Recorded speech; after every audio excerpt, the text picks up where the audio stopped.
এই মুহূর্তের breaking news, Malda কংগ্রেসের ইনচার্জ গুলাম আহমেদ মীর এদিন বললেন, প্রথম পূর্বে আমাদের মাত্র একজন প্রার্থী ছিল, কিন্তু সেই ততটা শক্তিশালী ছিল না। দ্বিতীয় দফায় আমাদের দুটি আসন ছিল এবং দুজনেই ভালো ফলাফল করেছে।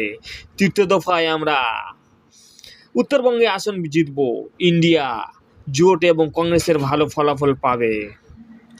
জনগণের মধ্যে কোনো বিভাজন নেই। মানুষের ইন্ডিয়া এবং এনডিএ ব্লকের মধ্য আঞ্চলিক দলগুলোর শক্তিশালী প্রার্থীদের বেছে নিতে চায়।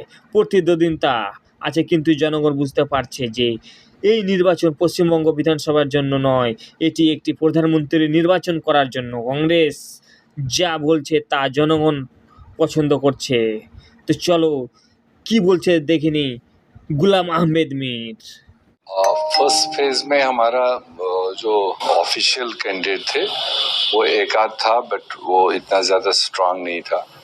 सेकंड फेज में हमारी 2 सीटें थी और दोनों कंपटीशन में थी, और होपफुली 2 में से दोनों अच्छा काम किए हैं।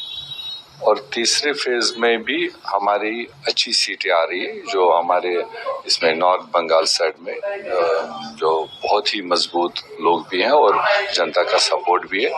इसलिए हम एक्सपेक्ट कर रहे हैं कि थर्ड फेज भी यहाँ पर इंडिया ब्लॉक हो या इंडियन नेशनल कांग्रेस हो, उसका अच्छा टर्नआउट होगा, क्योंकि लोग अब समझ रहे हैं। अभी इस वक्त ज़्यादा विभाजन नहीं है, डिवीजन नहीं है लोगों में, क्योंकि 2 बड़े ब्लॉक है नेशनल लेवल पर, एनडीए एंड इंडिया ब्लॉक। इन्हीं 2 के दरमियान बंगाल भी ज्यादातर वोट करना चाहता है, और कहीं पर यहाँ रीजनल पार्टी के भी जो उनके स्ट्रांग लोग हैं वो भी कंपटीशन में है। मगर सब लोग ये समझते हैं कि आज वेस्ट बंगाल की स्टेट असेंबली के लिए चुनाव नहीं करना है, कोई नया मुख्यमंत्री बनाने के लिए चुनाव नहीं करना है, आज देश का प्रधानमंत्री बनाने के लिए चुनाव होना है। तो उस नजरिए से जो एक तरफ 10 साल प्रधानमंत्री रहा है, हुकूमत में रहे, उन्होंने जो वादे किए थे वो किस हद तक उन्होंने इम्प्लीमेंट किए, वो जवानों के हो, किसानों के हो, महिलाओं के हो, महंगाई के हो, वो सब चीज़ का ही डिबेट आज चल रहा है।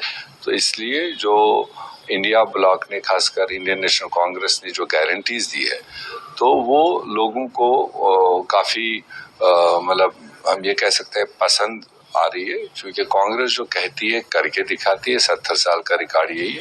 तो आज भी जिस तरह से हमारे 5 न्याय प्रोग्राम लोगों के बीच में, वो काफी